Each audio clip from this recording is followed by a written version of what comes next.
Hey everybody, so here I am at the end of the day, still doing math, but just wanted to go over a couple of things for you for section 4.3, since I won't be there tomorrow, but I think this is some good information to have even this evening. So we're on page 201, we're just looking at the key ideas here. So as I mentioned, right, cosine and sine are x and y respectively when we're talking about the unit circle. And then obviously the tangent of that is the opposite over the adjacent. So that would be sine over cos for that particular calculation when we're calculating the tangent. And then we have the reciprocals of each of these. So the reciprocals of each of these have a name. We have the cosecant, the secant, and the cotangent. Okay, and they're each respectively for sine, cosine, and tangent. Okay, we can figure out any of these values based on what we already know for our ratio. So let's go back here now. Okay. All right, so we can calculate some exact values for everything based on what we already know, right? If I say give me the cosine of 5 over 6, well, 180 divided by 6 is 30 degrees. And then 30 degrees times 5 is 150 degrees. So now I know it's 150 degrees. What is the cosine of that specific point? Well, my reference angle is 30 degrees. So I need to calculate what my 30-degree reference angle looks like at that point. Well, we know cosine is negative, right?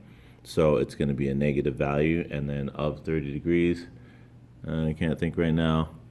There we go. Here's 30 degrees, right? So there's our two values there for 30 degrees, but since we're talking about what cos of that is, that's what cos is. Look at that. It's amazing. And then it kind of follows from there, right? So secant of 315 degrees, well, those are multiples of 45 degrees, okay? And I want to take the secant. So the secant is the inverse of the cos at 45 degrees.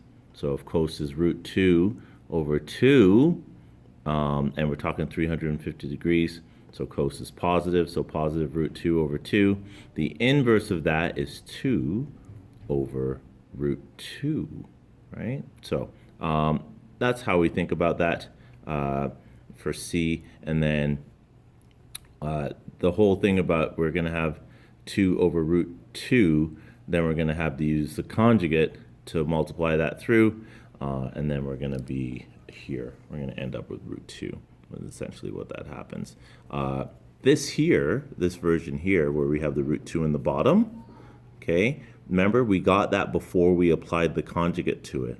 So that's all. If there's a little bit of confusion there, that's just before we applied the conjugate, and then they just flipped it, and then there you go. Our answer is root 2.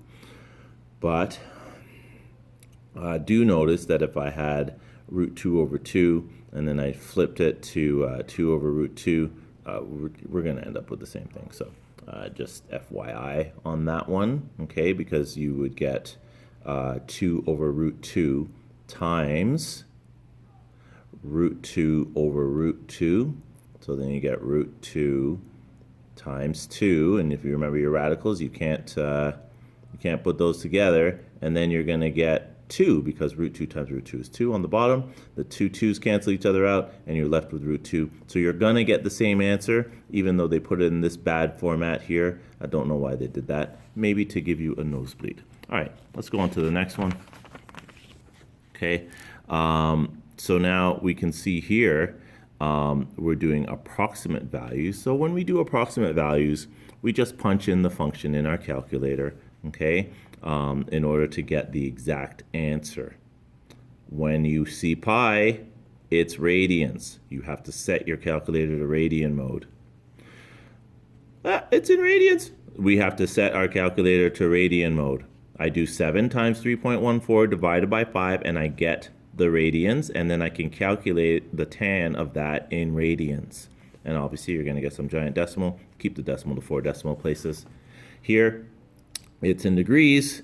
I take the cos of 260 degrees, and that's going to give me a value. Okay, so just so you're aware of how those things actually work, and do remember that if you have to calculate a number, okay, so say you have to calculate an actual number. Say you need to figure out what sine of a half is.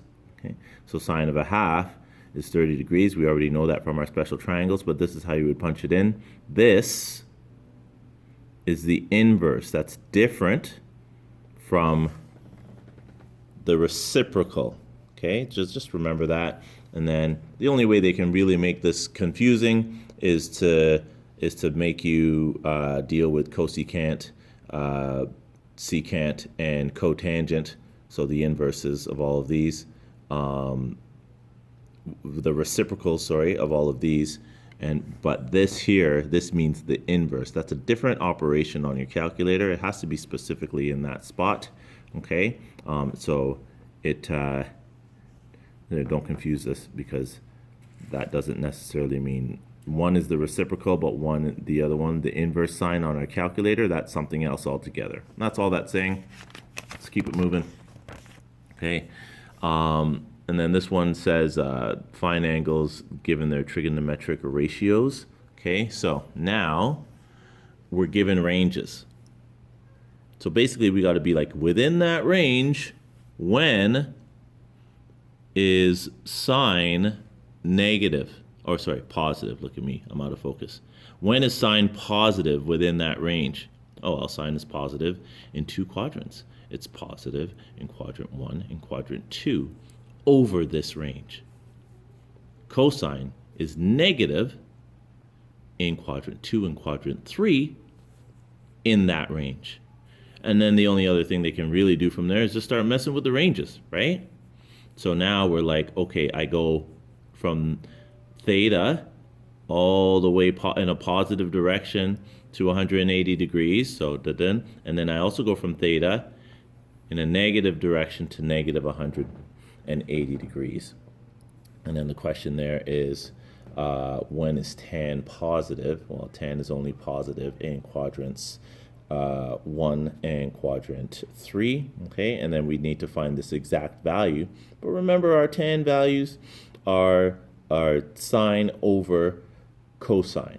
So that's what we need to remember in order to derive what location this is on our unit circle. Okay? And then they just mess with you a little bit more here. So the secant. So we got to figure out what the secant is the reciprocal of, and then take it from there. Okay? So that takes a look at those couple of sections. And then the very last thing that we need to consider in here is just identify all the trig values for something that isn't on the unit circle. Well, there's things I do know, right? If this point is 4, 3, well, I've gone over 4 and I've gone up 3. So I already know what those look like in terms of my sine and my cosine, right? And I can give all of those values. So I can be like, oh, well, my r, I have to recalculate what that is because it's not on the unit circle. So in this particular case, I use Pythagoras to figure out that r equals 5. Now I have everything.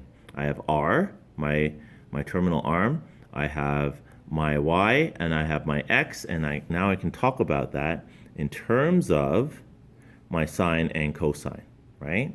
So I know that this is what sine looks like. It is the opposite over hypotenuse. So right? I know that this is what cosine looks like. It is the adjacent over hypotenuse. So and so forth. So we can just keep doing that, but I'm pretty sure you get the gist. And we're getting up on 10 minutes. I'm sure this is a long talk. All right, have a good one.